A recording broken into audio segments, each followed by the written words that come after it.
Question number 18, 19 and 20 sorry का question number 18 देखते हैं। क्या कह रहा है कि P A comma B is the mid point of line segment between axes. Between axes मतलब समझते हैं आप ये ओरिजिन है, ये आपका एक्स एक्सिस है और वाई एक्सिस है, और दोनों का प्लुरल को हम लोग एक्सेस बोलते हैं। तो जो दोनों एक्सिस है उसको एक साथ बोलेंगे तो एक्सेस बोलेंगे, ये प्लुरल वर्ड है। तो कह रहा है कि एक लाइन सेगमेंट है, कुछ भी एक लाइन सेगमेंट, उसका जो एक्सेस के बीच का जो मिड पॉइंट है, मतलब ये पॉइंट होगा, एगो ये पॉइंट होगा, तो इसके मिड पॉइंट तो होगा ना कुछ, तो वो मिड पॉइंट का कोऑर्डिनेट हमको क्या दिया हुआ है P, और वो है A, B। ये तो कोई दिक्कत नहीं है इतना तक में समझने में, बोलिए। अच्छा, A B is the mid point of line segment between axes the equation of line. ठीक है, कोई बात नहीं, हम इसको मान लेते हैं कुछ, हम इसको अल्फा कॉमा जीरो मान लेते हैं, क्योंकि एक्स में कुछ ना कुछ तो चलेगा ना, और इसको हम मान लेते हैं बीटा, ये लेंथ को, तो इसे हम जीरो कॉमा बीटा बोलेंगे, क्योंकि एक्स के बारे में तो हमको भैया पता है कि एक्स एक्सिस पे है, नहीं है, वाई एक्सिस पे है, तो एक्स कोऑर्डिनेट जीरो होगा, और एक्स एक्सिस पे है तो यहाँ वाई कोऑर्डिनेट जीरो होगा, ये तो पता है। ठीक है, बढ़िया। अगर अब हम बोलें आपसे कि alpha plus 0/2, alpha plus 0/2 is equal to a होगा मिड पॉइंट फार्मूला से, सही है क्या? ये मिड पॉइंट थ्योरम से अगर ये और ये दोनों का मिड पॉइंट ये है, तो एक्स कोऑर्डिनेट का सम बाई 2 बराबर ए होगा, और फिर वाई कोऑर्डिनेट में मिड पॉइंट लगाइए तो बीटा प्लस 0/2 बराबर बी होगा। तो यहाँ से आप हमें अल्फा बता दें, 2a होगा, यहाँ से आप हमें बीटा बता दें, 2b होगा। बोलिए। अब अभी कल की क्लास में आप एक्स इंटरसेप्ट और वाई इंटरसेप्ट में पढ़ के आए थे कि अगर ये इंटरसेप्ट ए हो और ये इंटरसेप्ट बी हो तो इक्वेशन ऑफ लाइन हम डायरेक्ट लिखते हैं x/a प्लस y/b बराबर 1। तो ये इंटरसेप्ट अभी अल्फा है और ये अभी बीटा है, तो इक्वेशन आपका x/अल्फा प्लस y/बीटा बराबर 1 होना चाहिए। दिस इंप्लाई x/अल्फा का नाम 2a और प्लस बीटा का नाम 2b बराबर 1। आप 2 उधर भेज दीजिए कॉमन लेके, क्योंकि 1/2 तो कॉमन है ना, तो हो गया प्रूफ। समझ में आया? गुड। अब आ जाते हैं क्वेश्चन नंबर आपके 19 पे, प्रिंट कर लीजिए।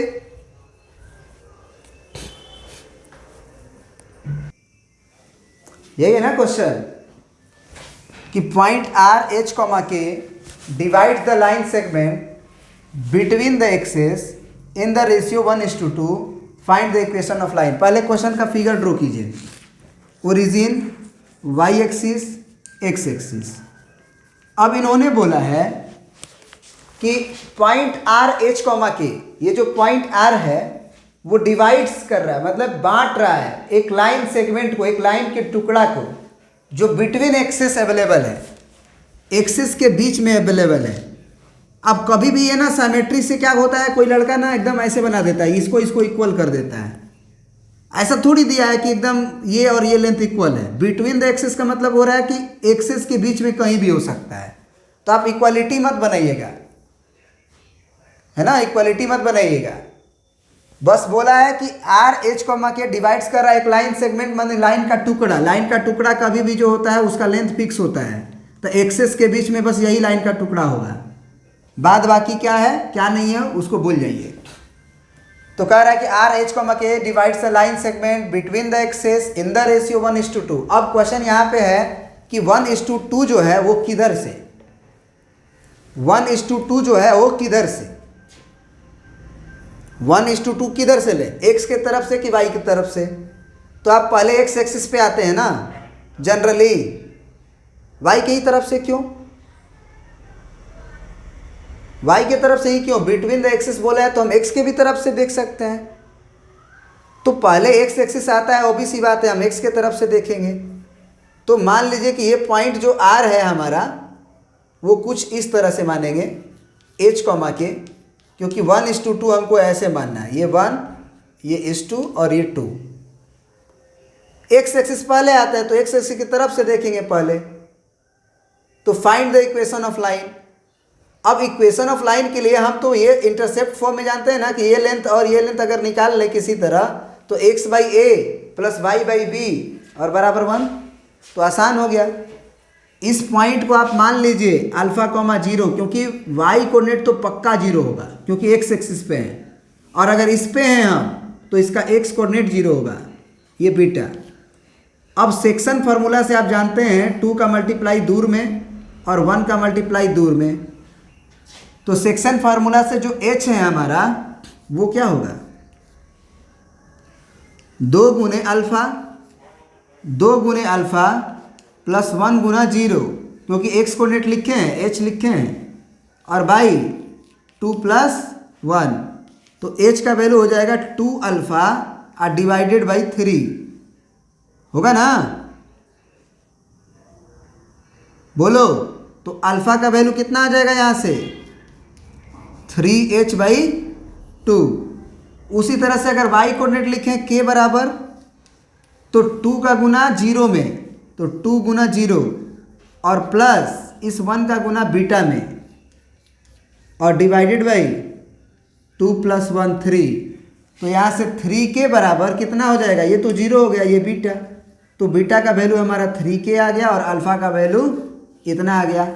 तो इक्वेशन क्या लिखेंगे, इक्वेशन ऑफ लाइन क्या लिखेंगे, x/a + y/b बराबर 1 होता है इंटरसेप्ट फॉर्म में, लेकिन यहाँ अल्फा है हमारा a और y/बीटा है हमारा, तो x/अल्फा के जगह पे क्या लिखेंगे जी 3h/2, तो 2 ऊपर आ जाएगा, प्लस y/b तो 3k आ जाएगा और बराबर 1, तो 3 को तो उधर भेज सकते हैं ना, तो 2x/h + y/k = 3। क्या ये आंसर दिया है कि नहीं दिया है, आंसर देखिए तो प्लीज। तो आंसर मैच कराने के लिए आप एलसीएम ले लो, एलसीएम KH का KH होगा और KH एलसीएम होगा, डिवाइड करोगे जब h से भागा दोगे तो h कटेगा k आएगा, तो 2kx और फिर प्लस k से भागा दोगे k कटेगा hy और बराबर 3, तो अब KH को भी उधर भेज दो, तो 2kx + hy बराबर 3kh आया है ना। तो यहाँ से श्याम तुम ये भी समझे कि अगर 1:2 रेशियो दिया है और बोला नहीं है कि किसके तरफ से, तो जनरली हम x एक्सिस के तरफ से लेंगे, प्रीफर x एक्सिस को करेंगे। आया बात समझ में, बात समझ में आया कि नहीं, हाँ, नहीं तो गलत आंसर आ जाएगा, गलत आंसर आ जाएगा, याद रखना। अब आते हैं क्वेश्चन नंबर 20 पे, इसको प्रिंट कर लीजिए। देखिए इसमें बोल रहा है कि by using the concept of equation of line, बहुत मजेदार चीज है। By using the concept of equation of line, equation के जो लाइन आप लिखते हैं, मतलब लाइन का जो इक्वेशन लिखते हैं आप, उस कॉन्सेप्ट का यूज करके आपको ये प्रूफ दैट है 3 points 3,0, -2, and 8,2 are collinear. 3 points भैया हमारे पास कोलिनियर हैं, ये देख रहे हो ना, ये 3 पॉइंट्स कोलिनियर हैं। तो एक तरीका आपको बताए थे क्या, there are many method of proving collinear, कि एरिया ऑफ ट्रायंगल क्या होगा, एरिया ऑफ ट्रायंगल क्या होगा बताए थे ना, 0। डिस्टेंस फार्मूला से बताए थे, सेक्शन फार्मूला से बताए थे, कोलिनियर प्रूफ करने, सारा थ्योरी बताया जा चुका है। लेकिन इन्होंने बोला कि तीनों में से किसी से मत करिए, आप इसको ऐसे प्रूफ कीजिए by using of concept of equation of straight line. तो आसान है ना, अगर ये कोलिनियर है तो इन दोनों पॉइंट से जो इक्वेशन आएगा वही इन दोनों पॉइंट से भी आना चाहिए, क्योंकि अगर ये कोलिनियर नहीं होते तो इन दोनों पॉइंट से जो इक्वेशन ऑफ लाइन आता इन दोनों जो पॉइंट से इक्वेशन ऑफ लाइन आता वो अलग अलग आता। मैंने नहीं समझे तुम?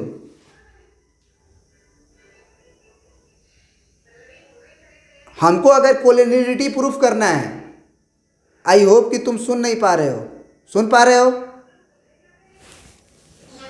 ओके, तो सुन पा रहे हो। तो ये अगर 3 पॉइंट कोलिनियर नहीं है तो इक्वेशन ऑफ लाइन जब लिखोगे तो अलग अलग इक्वेशन आएगा, क्योंकि कोऑर्डिनेट के हिसाब से इस स्ट्रेट लाइन और ये स्ट्रेट लाइन अलग अलग है सब।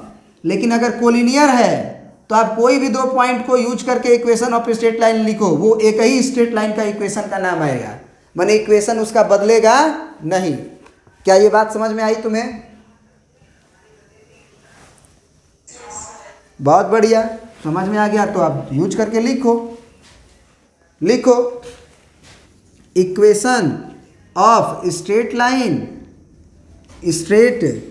Line by using 2 point form, by using 2 point form, using A 3,0 and B -2,-2। अब अगर इन दोनों का यूज करके इक्वेशन ऑफ स्ट्रेट लाइन लिखना चाहते हैं तो सबसे पहले आप इक्वेशन क्या लिखते हैं, y - y1 is equal to y2 - y1 upon x2 - x1 into x - x1, जहाँ पे ये जो होता है वो स्लोप होता है। तो इसको पहले निकाल ही लेते हैं, y2 - y1 इसमें कर देते हैं, तो -2 - 0 कर देते हैं, -2 - 0 अपॉन -2 - 3, तो ये -2 अपॉन कितना आने वाला है, -5, यानी कि 2/5 स्लोप आ गया। तो डायरेक्ट इसमें प्लग इन करो, y - y1 क्या लिख देते हैं, चलो x1 y1 हम यही यूज कर लेते हैं। तो y - y1 क्या होगा, 0 इज इक्वल टू इसका पूरा वैल्यू ही निकाल लिए हैं, और x - x1 का वैल्यू है आपका 3। अब इससे जो इक्वेशन आएगा वो क्या आएगा भाई, तो ये 5y is equal to 2x - 6, एक साथ करो इधर भेज दो, तो 2x - 5y - 6 बराबर 0। सहमत हो? बोलो। अब अगर ए बी को यूज करके इक्वेशन लिखे हम स्ट्रेट लाइन का, now equation of straight line बढ़िया से लिख लेना, by using B and C.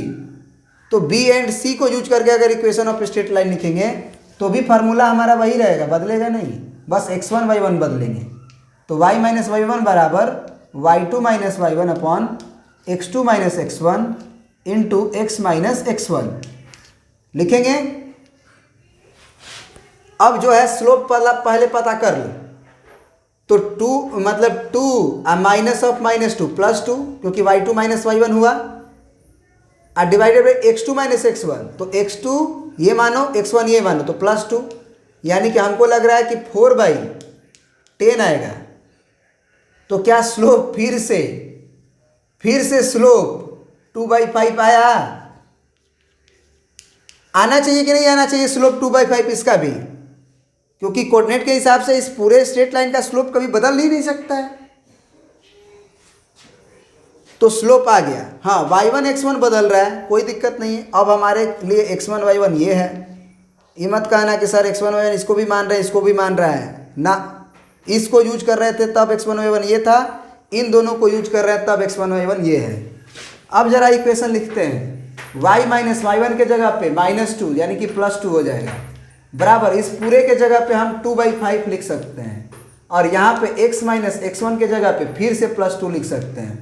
Cross multiply करते हैं, 5y 5 दूना के 10 बराबर 2x प्लस 2 दूना के 4, सबको इधर खींचो, तो 2x - 5y और +10 जब इधर जाएगा तो -6 हो जाएगा, बराबर 0। सहमत हो?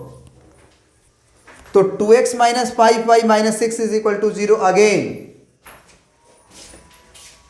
तो ये क्यों आया, ये क्यों आया, आया बात समझ में? कोलिनियर था इसीलिए। तो लिख देंगे this imply A comma B comma C are collinear. ये जो दोनों इम्प्लाई करता है, या लिख सकते हो इक्वेशन 1 एंड इक्वेशन 2, ऐसे लिख सकते हो।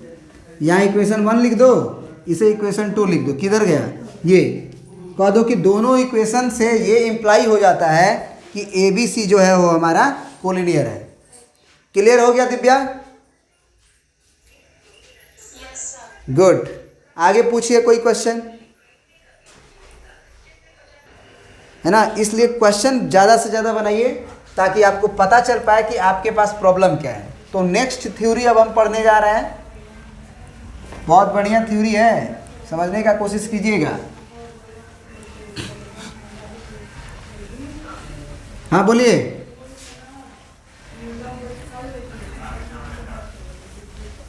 एक मिनट। अब चलिए, अब हम लोग एक आर डी शर्मा का क्वेश्चन देखते हैं, page number 23.47 and exercise 23.6, question number 13। ध्यान से पढ़िए, क्वेश्चन में आधा इंफॉर्मेशन होता है। Find the equation of line which passes through the point P। चलिए, P से हमारा स्ट्रेट लाइन पास कर रहा था, 1, -7 था, बढ़िया। And meets the axes at A and B, मतलब ये एक्सेस को भी मीट कर रहा है। तो इसका मतलब आप जो है फिगर बना ही दें तो ज़्यादा बेहतर है। फिगर एक्चुअल बना देते हैं। ओरिजिन है 1, -7 कहाँ होगा जी? x में 1, y में -7, तो नीचे ही ना होंगे कहीं, फोर्थ क्वाड्रेंट में। और वो p है तो उसको p बोल देते हैं। तो ये कोऑर्डिनेट एक्सेस को तो भैया बहुत सारा हो सकता है, मतलब ये हम कर दिए, कोई दिक्कत नहीं ना है। अब मीट्स द एक्सेस एट ए, तो पहले x को मानेंगे, अब फिर y को मानेंगे। कोई दिक्कत? क्योंकि x एक्सिस के साथ ही हम पहले लेंगे। तो meets the axes at A and B respectively, so that देखो यहीं पे क्वेश्चन का कॉन्सेप्ट होता है। ये थोड़ा सा, हाँ, और p का वैल्यू आपका दिया हुआ है 1, -7, और यहाँ पे जो इंफॉर्मेशन दिया हुआ है वो देखिए, 4AP बराबर 3BP लिख सकते हैं क्या? बोलो। तो क्या AP अपॉन BP या AP अपॉन BP क्या हमारा 3/4 होगा? इसका मतलब AP अपॉन PB लिख लो, A से P से B, क्या दिक्कत है? लिख सकते हैं, BP को PB। अब देखते हैं फिगर में जाके, A से P या P से B। हो गया सेक्शन फार्मूला वाला कहानी कि नहीं? हो गया कि नहीं सेक्शन फार्मूला वाला कहानी? अब क्या मानेंगे इस इंटरसेप्ट को? अल्फा अगर मानेंगे तो ये 0 होगा, ये B है हमारा, तो B को हमको 0, बीटा मानना होगा, क्योंकि x कोऑर्डिनेट तो 0 होगा y एक्सिस पे, ये हमको बचपन से बताया गया है, और x एक्सिस पे y कोऑर्डिनेट 0 होता है। तो अब ये 4 का गुना दूर में, इस 3 का गुना दूर में, मतलब मजा आ गया नहीं। 1 बराबर क्या लिखेंगे? 4 गुना अल्फा और प्लस 3 गुना 0 और डिवाइडेड बाई 4 + 3, तो 4 3 7 एकम 7 बराबर 4 अल्फा प्लस 0, तो अल्फा का वैल्यू 7/4। क्लियर है? फिर y कोऑर्डिनेट को सेक्शन फार्मूला से लिखेंगे, तो -7 बराबर 4 का गुना किस में? y कोऑर्डिनेट में, अल्फा में मत कर देना, हाँ, +3 का गुना, क्योंकि y का बराबर लिख रहे हैं, बीटा में होगा और डिवाइडेड बाई 4 + 3। तो ये सॉरी 4 + 3 कर रहे हैं, जोड़ दे रहे हैं मन में ही, ऐसा कैसे होता है जी। 4 3 7 और 7 7 49 49 इज इक्वल टू 3 बीटा। अब बताओ बीटा का वैल्यू, गलती किए हैं क्या? गलती नहीं ना किए हैं, पक्का मिला लेना नहीं तो कंफ्यूज हो जाओगे। -7 बराबर 4 × 0 और 3 × बीटा। सही है, बिल्कुल सही है, बिल्कुल सही है, कोई दिक्कत नहीं है, कोई दिक्कत नहीं है, टेंशन लेना ही नहीं है। अब हमारा x इंटरसेप्ट भी आ गया और y इंटरसेप्ट भी आ गया। अब आपको बताया गया था ना x/a + y/b बराबर 1।